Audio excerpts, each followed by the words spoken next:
Do you want to have a better English accent and be able to speak like this and speak English comfortably as if you're a native speaker? Please watch this.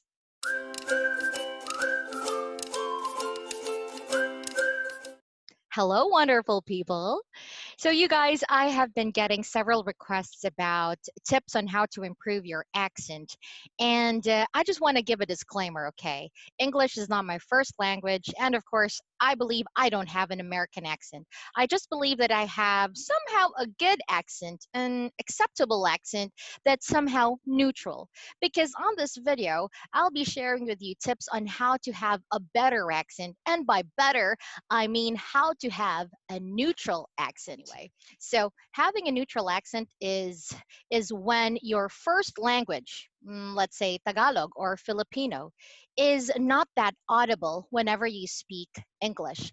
Let's say if my first language strongly influences my English, I would sound like this, wherein it seems like even though I am speaking English, it's like I'm speaking Tagalog, which is my first language. So you guys, it's important for us to neutralize our English or our accent.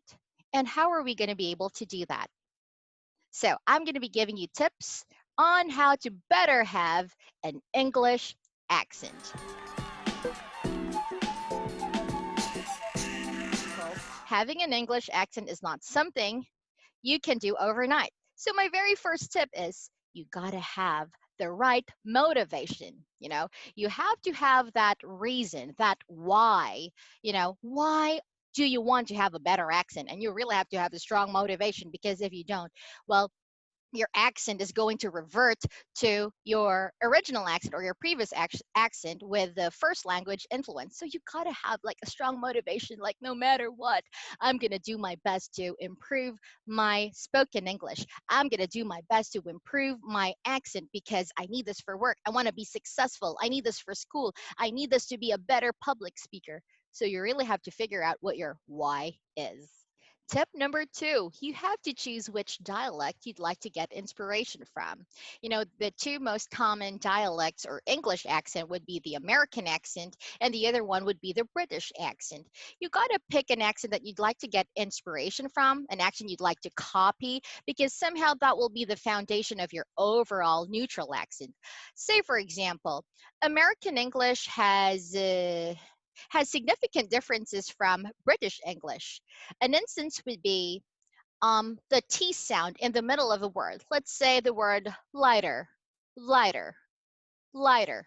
Instead of it sounding like lighter, lighter, the letter T sounds like a D, lighter. Or the word butter. Instead of it being butter or butter, like how we would say it with a Filipino accent, the T in butter sounds like a G, butter, butter. Another word is matter. Instead of saying, what's the matter? You say matter, matter. It sounds like a G, notice? Matter. What's the matter? And let's compare it with British English. When it comes to the T sound, they enunciate the T sound when it's in the middle of a word. Let's say matter, matter, butter, butter, or lighter, lighter. You see the difference?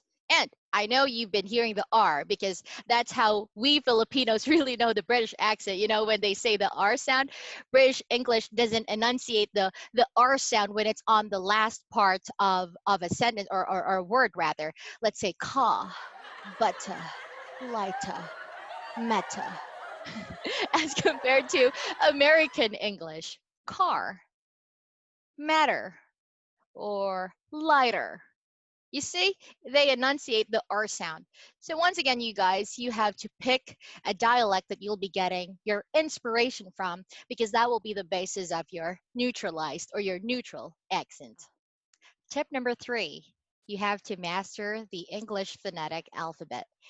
Guys, when we were growing up, our first exposure to the English language would be our parents and our teachers in school.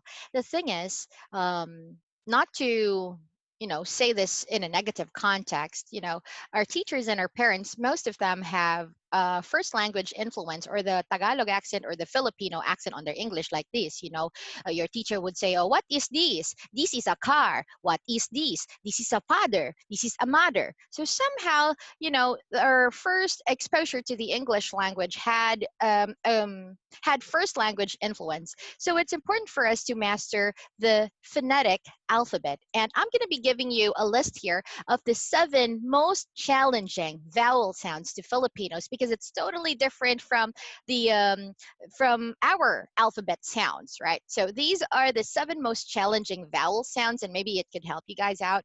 The first one is the long A sound. Eh, eh. It's similar to a goat's meh, right? Let's say we could say the word man, tap, rap, laptop, right? Notice that the really means that you have to like smile while you're opening your mouth. Eh.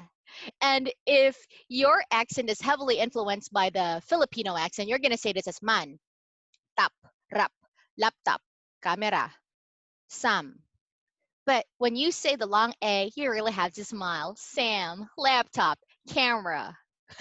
Now, the next one is the umlaut, or it sounds like an ah, ah. You have to drop your jaw, just like when you say father. It's not father, it's father. Shot, dollars, $50. Ah, ah. Next up is a schwa. Schwa, guys, is the most common vowel sound in the English language. Notice you're always going to see the inverted E whenever you're checking the pronunciation of something because it sounds like this. Uh. Yes, you're gonna barely move your mouth like this. Uh. That's the sound of a schwa. And you're gonna hear that when the word, let's say, ends with a shin. Instead of saying question, question, guys, question, you're gonna say question. Information, information. Hindi yung information, information. I have lots of information. It's quite funny, right? And you're also gonna hear it in mother. It's not mather or mother. It's mother. Mother. Again, again. Money, country. This is the schwa. And you really have to practice your schwas because it's so common in the English language. In American English, it's so common.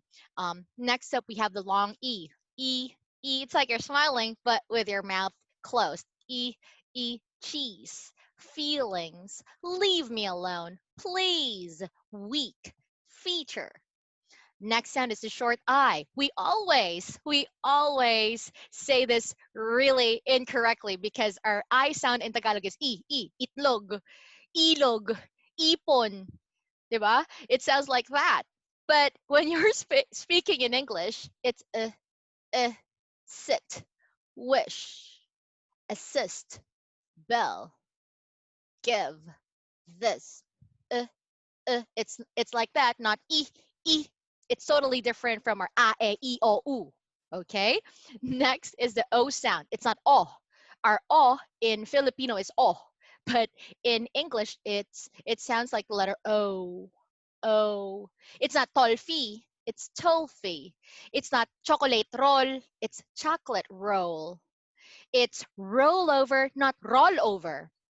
It's mobile number, not mobile number. And finally, we have the U sound. It's like you're kissing someone. You, use, unit, who, to, choose. So there you have it, wonderful people. You just have to simply practice the 7 most challenging vowel sounds because again, they're challenging because they're totally different from our a, e, o, u. Totally different, right? So make sure you practice it and familiarize yourself with the other phonetic alphabet or the other letters and sounds in the phonetic alphabet. It's going to help you a lot in neutralizing and having a better accent. Next up, guys, you have to glide and liaise sounds. What do we mean by that?